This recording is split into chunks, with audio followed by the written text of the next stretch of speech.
कि भाई हम बात करते हैं, हम कहाँ तक कर चुके थे लास्ट क्लास में, एटॉमिक वेट और मॉलिक्यूलर वेट के थ्योरेटिकल पोर्शन पे, और आज हम पढ़ने वाले हैं उसका न्यूमेरिकल पोर्शन। तो हमने क्या पढ़ा था, एटॉमिक वेट और मॉलिक्यूलर वेट के बारे में थोड़ा सा रिवाइज कर लेते हैं। एटॉमिक वेट और मॉलिक्यूलर वेट जो होते हैं वो दो टाइप के होते हैं, एक ग्राम एटॉमिक वेट और दूसरा एएमयू। ग्राम एटॉमिक वेट जो होता है वो एक मोल का वेट निकालते हैं, और एएमयू जो होता है वो एक मॉलिक्यूल या एक एटम का वेट निकालते हैं। अब एएमयू क्या होता है, एएमयू जो होता है उसकी फुल फॉर्म होती है एटॉमिक मास यूनिट, और एक एएमयू जो होता है वो 1/Na पार्टिकल्स के बराबर होता है। ठीक है, फिर किसी भी एलिमेंट का एक एटम का वेट निकालने के लिए फॉर्मूला था एटॉमिक वेट बाई Na। तो यहाँ तक हम लोग पढ़ चुके थे। आज अब हम नेक्स्ट चलते हैं, हम इसके न्यूमेरिकल पोर्शन लेते हैं, न्यूमेरिकल पार्ट लेते हैं। इसके 4-5 क्वेश्चन है वो हम लोग करेंगे, देन उसके बाद नेक्स्ट टॉपिक की तरफ हम आगे बढ़ेंगे। तो पहला क्वेश्चन है वो नोट कीजिए। क्वेश्चन है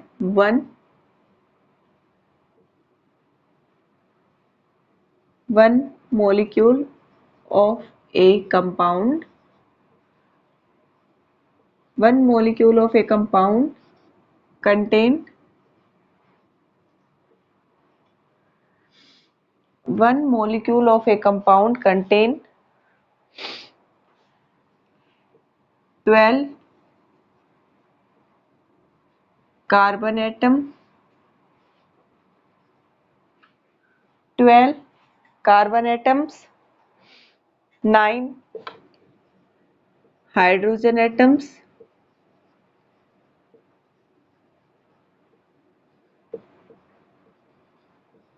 12 carbon atoms, 9 hydrogen atoms और 3 oxygen atoms, 1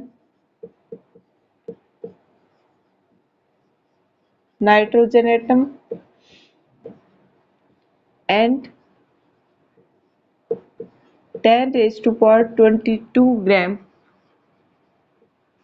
weight of any other element. Determine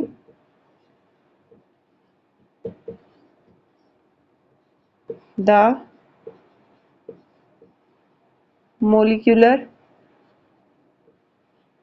weight of a compound.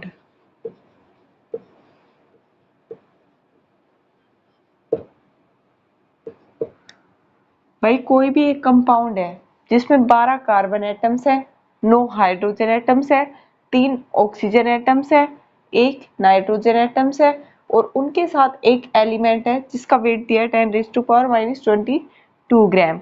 हमें उस कंपाउंड का मॉलिक्यूलर वेट निकालना है। तो इस क्वेश्चन को सोल्व कीजिए। हम इसको सोल्व करेंगे तो मान लीजिए वो कंपाउंड है क्या, C12H9O3N और वो Z कोई भी अदर कंपाउंड। यही हुआ क्या वो कंपाउंड, भाई यही होगा ना। 12 carbon atoms, 9 hydrogen atoms, 3 oxygen atoms और 1 नाइट्रोजन एटम, और जो Z जो है वो कोई भी एक एनी अदर एलिमेंट है। तो कैसे निकालेंगे इसका मॉलिक्यूलर वेट, मॉलिक्यूलर वेट जो निकालेंगे वो इसी से निकालेंगे, 12 इंटू 12।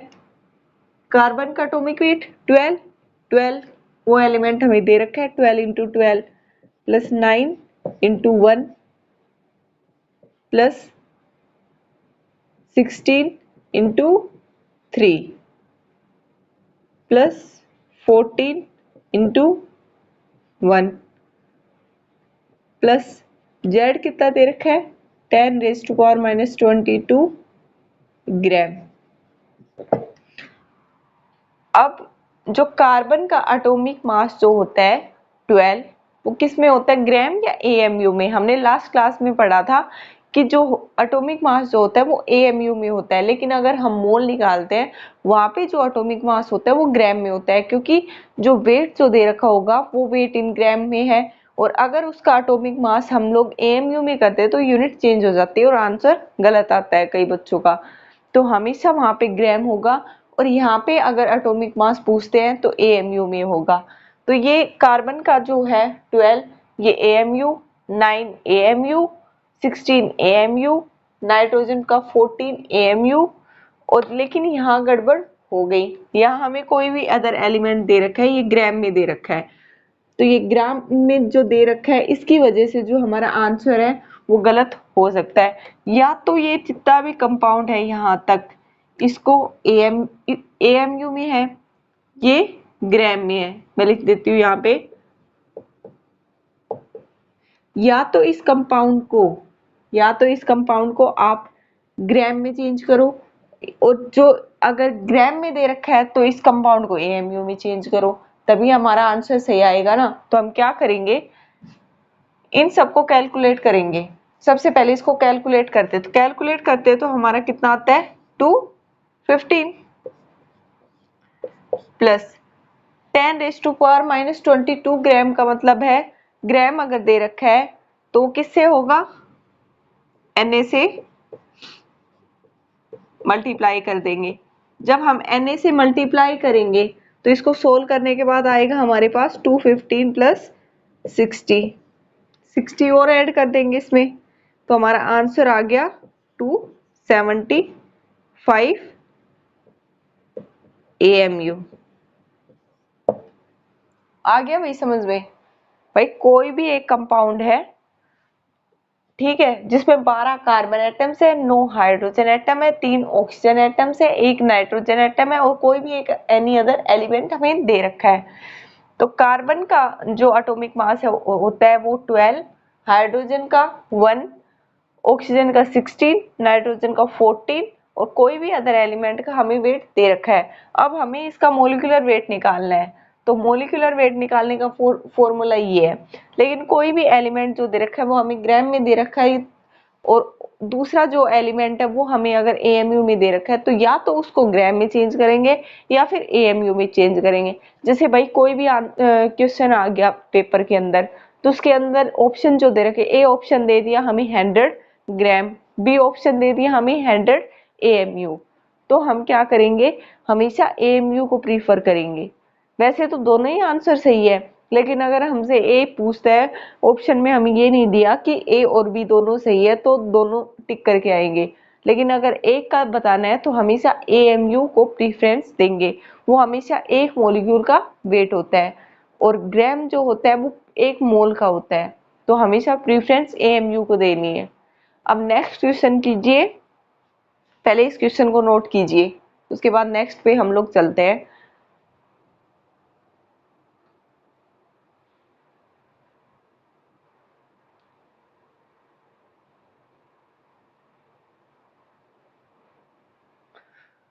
हो गया होगा note.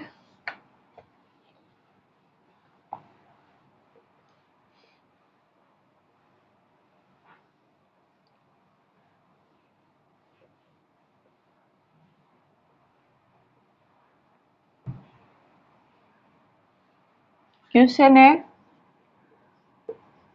1 molecule of a cornerstone, भाई कोई भी मॉलिक्यूल है cornerstone XYZ, 1 molecule of a cornerstone contain 12 carbon atoms.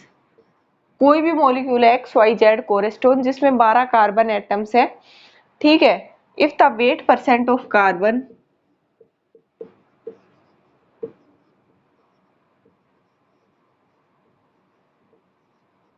if the weight percent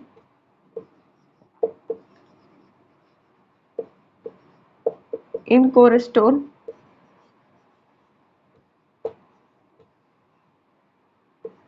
is 32, then find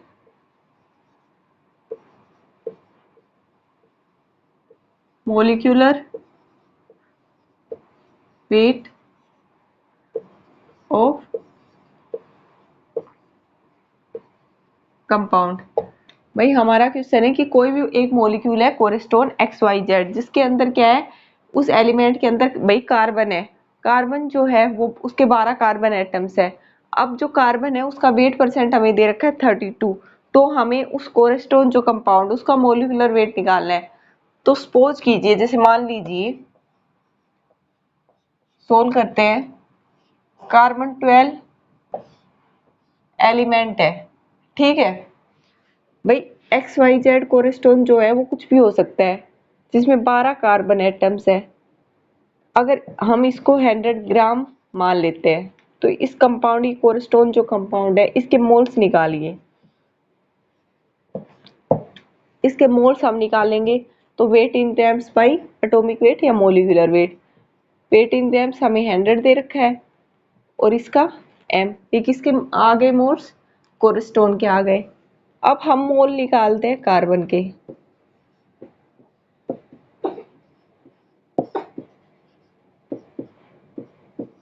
hundred by m into 12। इसके बाद वेट निकालते हैं तो 100 by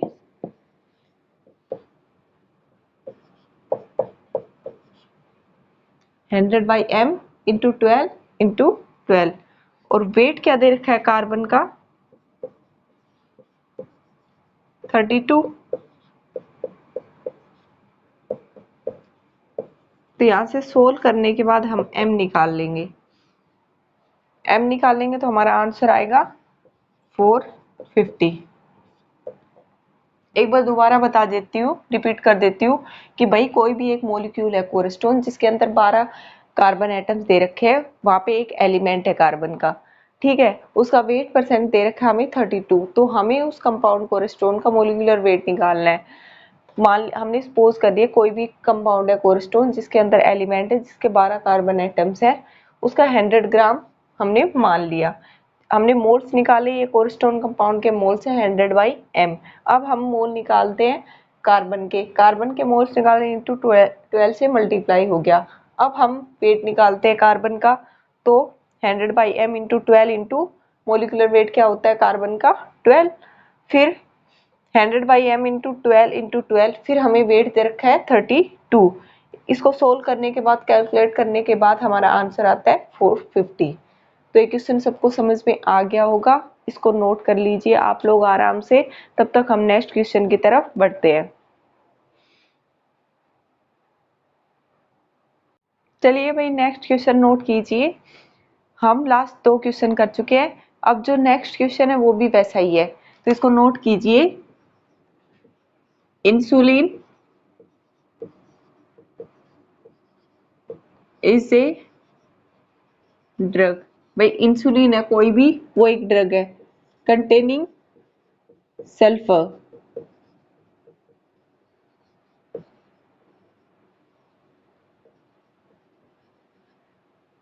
if the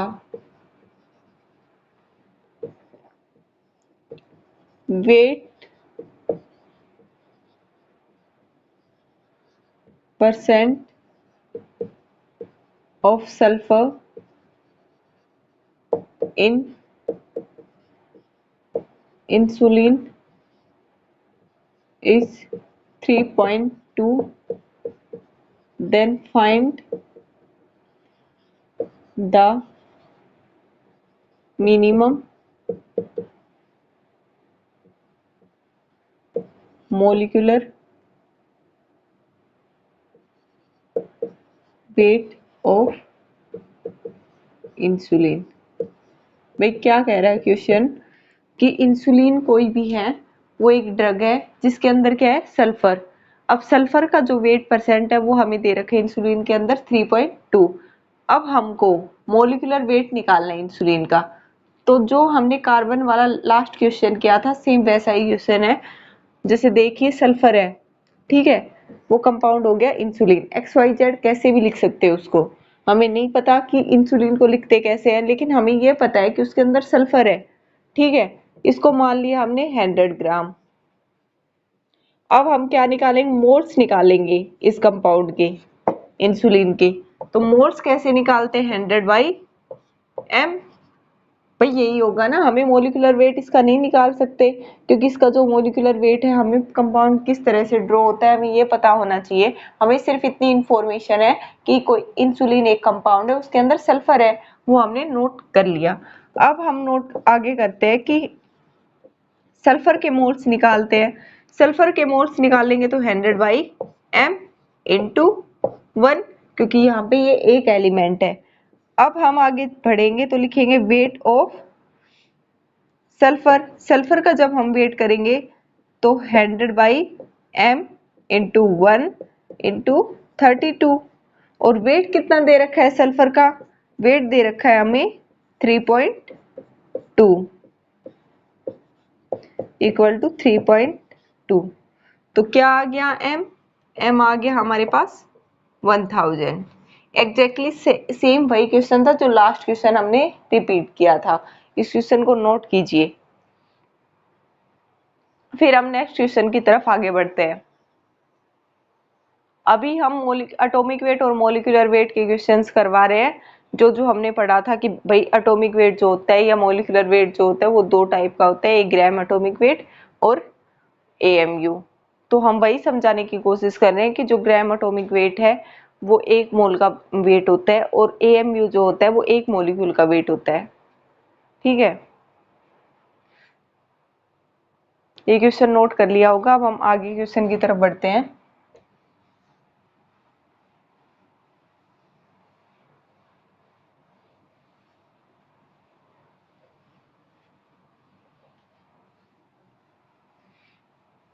next question है, नोट कीजिए, C6H5 C6H5 CH2 NBr3। ये कोई भी एक कंपाउंड है, ठीक है। इसके अंदर जो परसेंटेज है ब्रोमीन की वो कितनी दे रखी है, 10। Then find molecular weight of compound.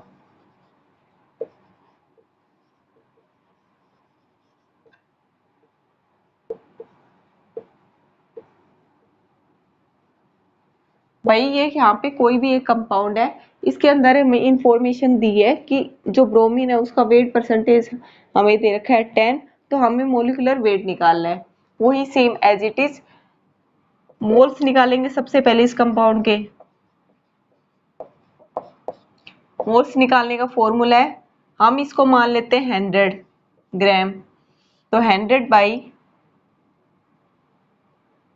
C6H5 कितना होगा, 12 इंटू 6 और प्लस 5 तो आ जाएगा 77। ठीक है भाई, plus CH2 14N plus Br कितना होता है 240। ठीक है, तो 100/3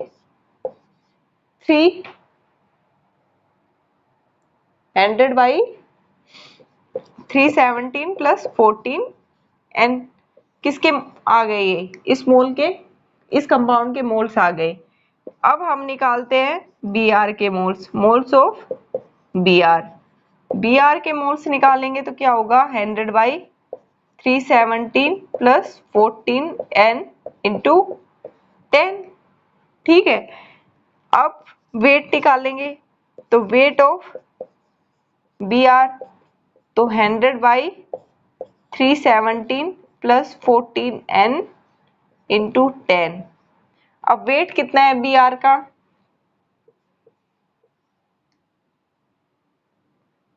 10 नहीं 3 से यहाँ पे होगा। हम यहाँ पे वेट परसेंट नहीं लिखेंगे, हम इस एलिमेंट का जो जितना दे रखा है Br3 वो नोट करेंगे। अब हम निकालेंगे जब वेट, तब होगा ये 10 के इक्वल। तो 317 plus 14N into 3 equal to 10। जब यहाँ पे हम सोल्व करेंगे तो n आएगा हमारे पास 149। भाई कोई भी एक कंपाउंड है उसका हमें परसेंटेज जो दे रखी है ब्रोमीन की वो दे रखी है 10। अब हमें इस मोलिकुलर वेट निकालना है। तो जो कंपाउंड है उसको हमने मान लिया यहाँ पे 100 ग्राम। 100 ग्राम मानने के बाद हम इसके मोल्स निकालेंगे जो हमने यहाँ पे निकाले। 100 बाई C6H5 को सोल्व किया तो 77 आया, CS2 को सोल्व किया 14N आया, और ब्रोमीन का मोलिकुलर मास जो होता है वो होता है 240। इसको सोल्व करने के बाद हमारे पास इसके मोल्स आ गए 100 बाई 317 प्लस 14N। अब निकालेंगे ब्रोमीन के मोल्स, तो 100 by 317 plus 14N into 3। Then उसके बाद वेट निकालेंगे तो 100 by 317 plus 14N into 3 then equal to कितना वेट दे रखा है 10। इसको सोल्व करेंगे पूरी सिचुएशन को तो n हमारे पास आएगा 149। तो ये तो 4 क्वेश्चंस थे, ये बिल्कुल सेम पैटर्न के थे। अब एक क्वेश्चन और कर लीजिए। कई बार हमारे पास मैथ में भी उसी टाइप के क्वेश्चंस पूछते हैं कि find the percentage of glucose. जैसे कोई भी एक कंपाउंड दे दिया, उस कंपाउंड में से जो एलिमेंट्स है उसकी परसेंटेज हमसे पूछ सकते हैं।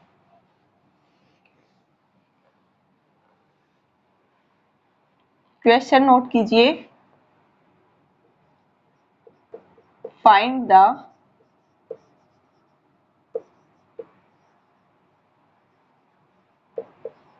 The percentage of glucose.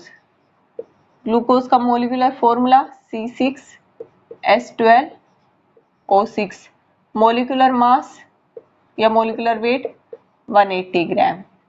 ठीक है, अब कितनी आएगी भाई? कार्बन का परसेंटेज अगर हम इसमें से निकालते हैं तो कितना आएगा 40%। ठीक है, अगर हाइड्रोजन का पूछता है तो कितना आएगा 6.67%, और ऑक्सीजन का पूछता है तो कितना आएगा 53.37%। अब ये कैसे आया वो हम सोल्व करते हैं। जैसे मान लीजिए मोल्स निकालते हैं हम कार्बन के, तो कार्बन के मोल्स निकालने के लिए वही formula wait in grams bye molecular weight. तो कार्बन कितने दे रखे हैं 6, मोलिकुलर मास कितना है 12, तो 12 इंटू 6 72।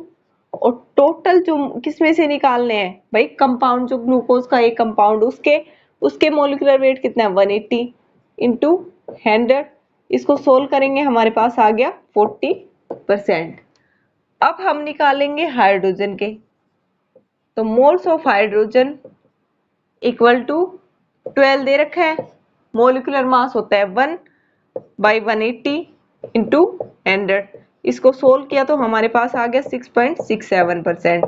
देन इसके बाद निकालेंगे ऑक्सीजन के, मोल्स ऑफ ऑक्सीजन, तो ऑक्सीजन का कितना है 16 इंटू 6 96 बाई 180 इंटू 100, हमारे पास आ गया 53.3%। यानी कि कोई भी एक कंपाउंड है उसके हमें परसेंटेज पूछ सकता है कि भाई कार्बन की बताइए, हाइड्रोजन की बताइए, सल्फर की बताइए, ऑक्सीजन की बताइए, किसी भी एलिमेंट की, तो उसको निकालने का यही एक पैटर्न है। तो आज हमने किसके पढ़े, एटॉमिक वेट और मॉलिक्यूलर वेट के न्यूमेरिकल्स पढ़े। नेक्स्ट क्लास में हम एम्पिरिकल फॉर्मूला करेंगे और उसके क्वेश्चंस करेंगे।